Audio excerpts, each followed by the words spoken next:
Why do we do what we do? Why do we choose one path over another, even when it hurts? Welcome to Delosophy. Here, we explore why we act the way we do, why we choose certain things and not others, why we like some people and not others. I am your host, Dr. D. I am trained as a scientist, and I've also been deeply interested in philosophy for quite some time. In case you're wondering which famous philosopher my views are most similar to, I would say Spinoza. For those of you who know and like Spinoza's philosophy, I think you'll like mine as well. For those of you who aren't familiar with his work, or maybe aren't too fond of it, consider listening to my ideas. You might still find something here that resonates. This is my first video, and I'd like to get right down to business. I want to share what I believe is the most basic algorithm that dictates how we choose to do the things we do. Since this is such a foundational concept, I thought sharing it early on would give us the basis for everything else I'll explore with you in the videos to come.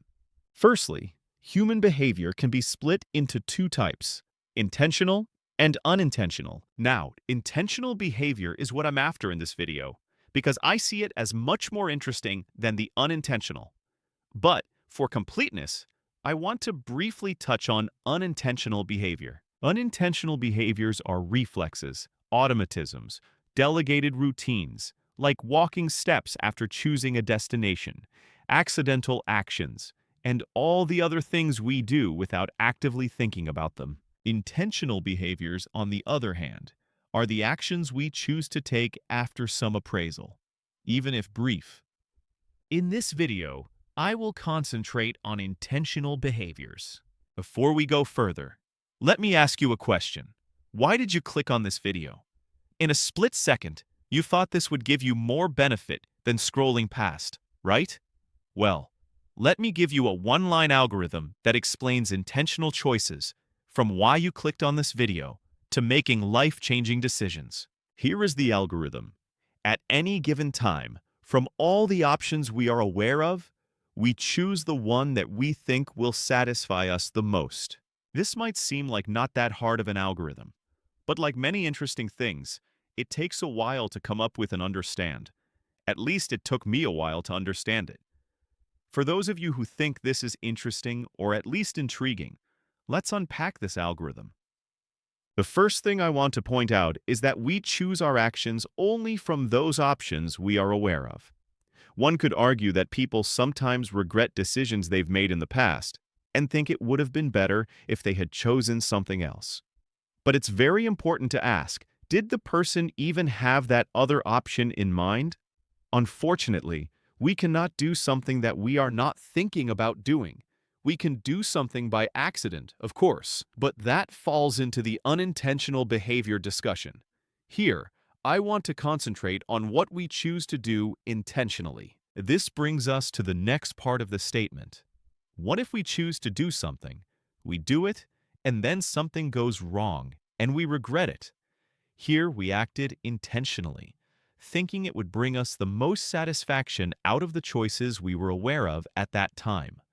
However, the important thing to notice is that the algorithm does not state what the eventual outcome may be.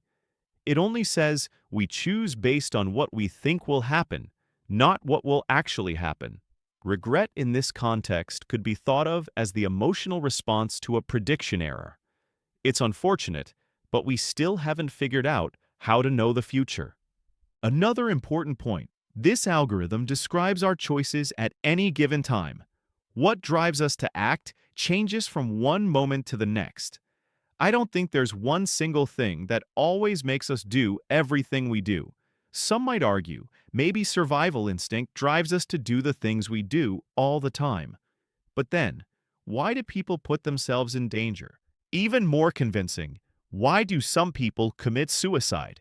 To me, it's much more natural to think that these drivers change over time, depending on our situation and our state of mind. Here is the most important thing I want to highlight. It is the satisfaction that ultimately drives us. What satisfies us may change from time to time, but we choose what to do based on what we believe will satisfy us the most. In an earlier version of this algorithm, I had happiness instead of satisfaction as the driver. I thought we chose whatever would give us the most happiness. But happiness isn't always the right measure.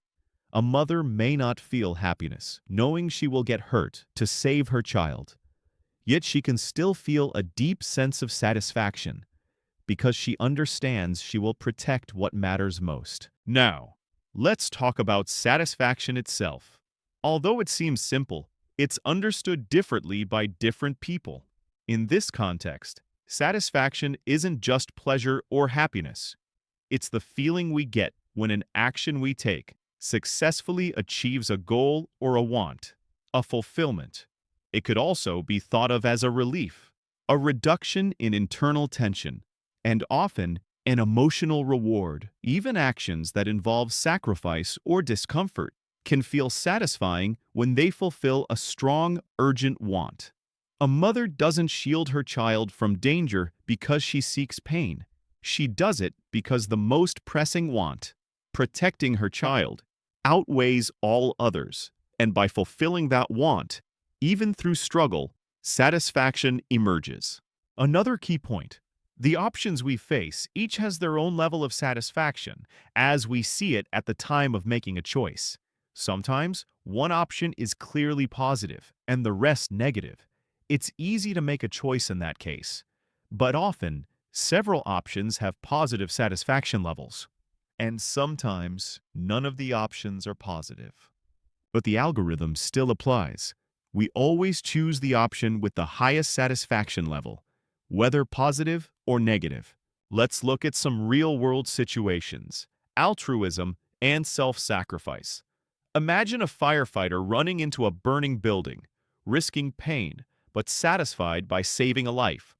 Predicted satisfaction comes from protecting values, identity, or others, even with personal pain. There is no contradiction with the algorithm. Instant gratification, grabbing a donut at midnight, even though you promised yourself to eat healthier tomorrow. Immediate relief is predicted to satisfy us more than possible long-term health issues. The algorithm explains the choice. It doesn't endorse it. Addiction or compulsion. Lighting another cigarette, knowing it harms you, but predicting the craving relief will satisfy you more than abstaining. Here, the prediction mechanism is hijacked. We predict relief or pleasure will satisfy us, but we disregard costs like health and well-being. Still fits the rule. Moral constraints or duty. Keeping a promise to a friend, even when it's inconvenient, because being reliable feels more satisfying than backing out. For many, being the kind of person who keeps promises is a source of deep satisfaction. Suicide cases, when predicted future dissatisfaction feels unbearable, ending one's life can be seen as the lesser evil. Again, the algorithm explains the choice, but it doesn't endorse it. For someone in unbearable despair, ending life can feel like the least painful option. So, to sum up, satisfaction is the heart of the algorithm. We predict which action will most satisfy our active wants, and then we take that action. Sometimes we're wrong, sometimes we learn, but we're always chasing the greatest fulfillment we can earn. Thank you for watching. I am Dr. D, bidding you farewell until the next video.